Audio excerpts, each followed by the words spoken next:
Hello and welcome to the podcast Jack of All Trades, Master of None.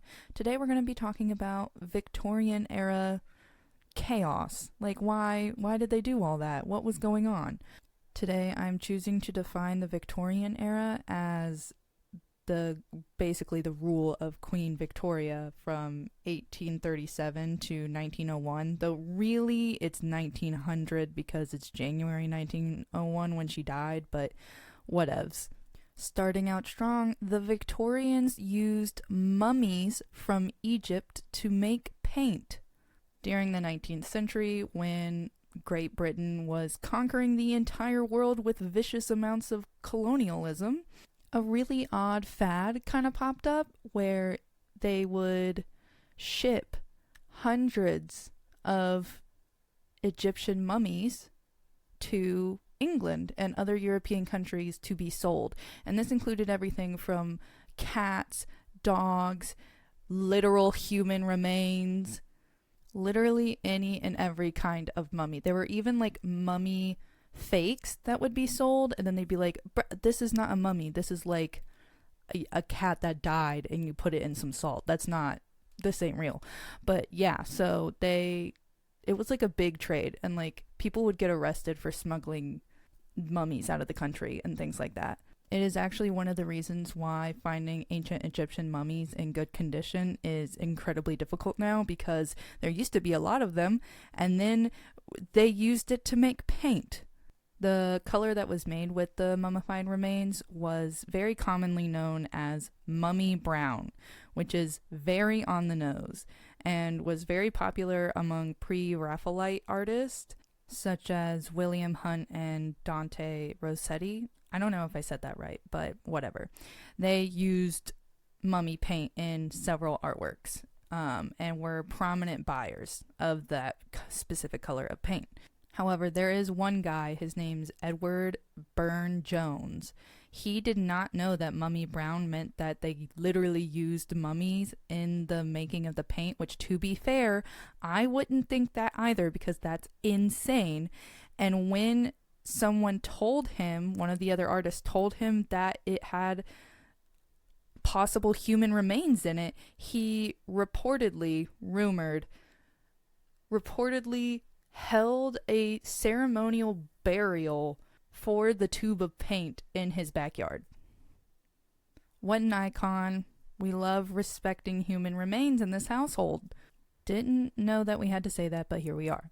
Another thing that the Victorians used to do with mummies was have unwrapping parties where they would bring human remains, mummified human remains, into their house and have them unwrapped for entertainment at parties.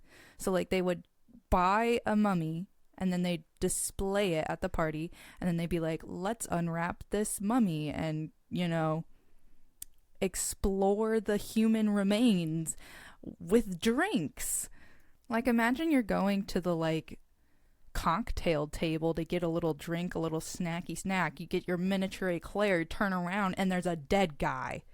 What is happening right now? Why would you want to be at that party? Like, huh? Other rumored and speculated purposes of mummies is the mummies being used in the paper industry to make paper. They would use the rags and the like wrappings of the mummies and use them to make paper.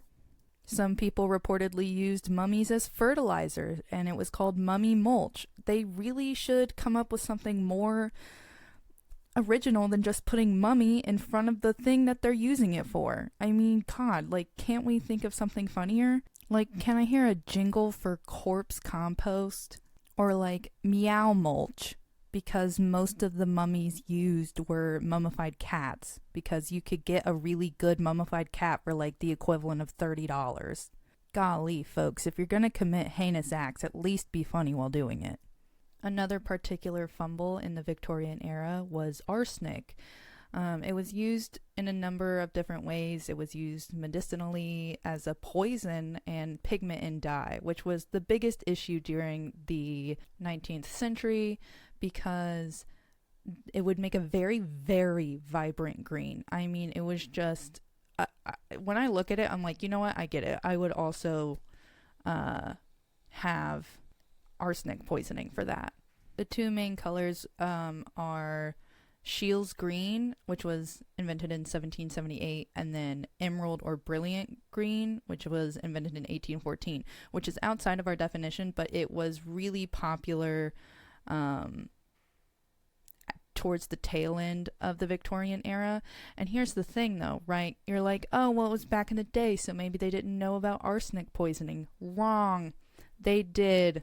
They knew about arsenic poisoning because Henry Carr specifically was like, hey fam, can we please God stop using arsenic in all of our stuff, especially our clothing, because it will make us sick and die. So yeah, they did stop using it eventually, but it took them a minute to get there. Another place where poison was commonly slipped in is cosmetic products. So in the Victorian era, it, for the most part, a quote-unquote natural look was more popular because it conveyed a woman of like good standard and good morals. And if you had a lot of heavy makeup on, it implied that you were either a performer or you were a prostitute. So you did not want to be wearing a ton of heavy makeup. So basically you're like all natural, but you have like mascara on, you have fake lashes, but not too big, or else then you're a whore. But you know, you put a little blush on, you call it a day, you know? Some of the common toxic ingredients used were lead, mercury, arsenic, and ammonia. Not good stuff. For the people who did use makeup and painted it on their face, a lot of it had lead in it, and a lot of it had mercury and arsenic, which would cause corrosion to the skin, which meant that they had to keep layering it on to cover the damage that the makeup caused. It's a vicious cycle. Medically speaking, Victorians don't have the greatest track record either, but they also don't have the worst. So, dubs there. They did use alcohol, opium, cannabis, coca, mescal, and then later, after the 1840s, morphine and heroin, with the invention of the hypodermic needle. Drugs in Victorian England was like a huge culture thing for them because doctors were expensive, but the chemist who made the drugs that the people would buy at the pharmacy, he was cheap. Okay, they could produce these quote unquote medicines fairly cheap and sell them for cheap, so it was easier to obtain. For example, there was a Ayer's cherry pectoral that was for colds and coughs for kids. That was a mixture of alcohol and opium in such a way that would be considered poison in today's time. And this was advertised towards children, just to be clear. And this isn't only in England. This is like the US, England, all over the world. Like this was kind of part of that culture. Coca leaf, which was another popular treatment, advertised to treat nerve and muscle issues. It suppressed your appetite and helped you last longer without as much water, and it was generally used to relieve any illness. The thing is coca leaves is where we now get cocaine. Cocaine is a stimulant, which is part of the reason why it helps suppress your appetite. Which is a common side effect of stimulants taken today in modern society. One thing that really tickles me is the use of opium for asthma. Like imagine you're having an asthma attack and they're like, shoot this one up. And you're like, all right, brother, if you're sure. To be fair though, this era was also a time for huge medical advancements, so we can't really only hate on them. Number one, they finally figured out that cholera was related to contaminated water, so it was becoming easier to contain and prevent contamination. In 1897, a German chemist named Felix Hoffmann invented aspirin. Yay that guy, or else we'd all have a lot more headaches. 1847, James Young Simpson invented chloroform. Several different antiseptics were invented, which helped keep people alive after surgery, which is a huge thing because they could do surgery, but then they would die from the wounds of surgery. But with antiseptic, they wouldn't, which is huge. 1895, you got x-rays and the first electric hearing aid. 1893, an African-American general surgeon named Daniel Hale Williams performed the first successful heart surgery on a young man who had been stabbed in the chest.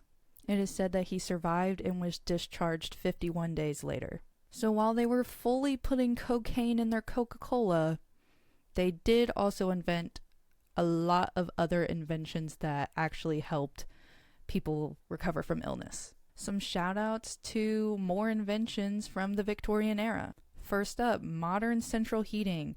Technically, there were other types of central heating throughout history, but the earliest version of the kind that is still commonly used today was widespread around the 1870s, though I'm not super sure when it was like hardcore, like patented, invented, but it was definitely popular in households by the 1870s.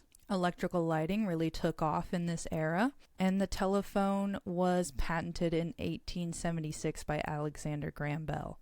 Some more wacky inventions during this era. I'm going to tell you, fork and knife but scissors. It was patented in 1881 by Messrs. Arnold and Son, but I'm telling you, it's a pair of like surgical scissors, but one side is a fork and the other side is a knife. So like if you were eating with the fork and you decided you wanted to cut something, you would have to put the food down and then snip it, and then you could go back to eating. Wildly confused as to how and why you would functionally need this, but backpackers be doing crazy things, you know? I'm a huge fan of this one, a sax horn, okay? The Diston family patented a sax horn. January 10th, 1845, they patented it. It looks like if a saxophone and a trumpet had a baby. And I desperately want to know what this sounds like. I will never know what this specific patented design will sound like because I want to hear like an original sax horn sound because good God, I love saxophone. To wrap things up, we're going to talk about hats. A lot of dress codes forced men to wear hats a lot of the time. One of my favorite hat patents is the bona fide ventilating hat. Patented March 26, 1849, this hat had a built-in like fan and would allow air to escape so that the hot air wouldn't get trapped inside the hat, causing overheating and discomfort to the person wearing the hat. And I just think, honestly, I wish this kind of took off because if you could see this patent, it's going to be in the references, but like I just feel like the snazziness of this hat alone, like the fashion of it alone, it should have taken off. But the fact that it has a functional, like, let the air escape so that you don't overheat and die, I feel like this should have been way more popular. I'm so sad about this.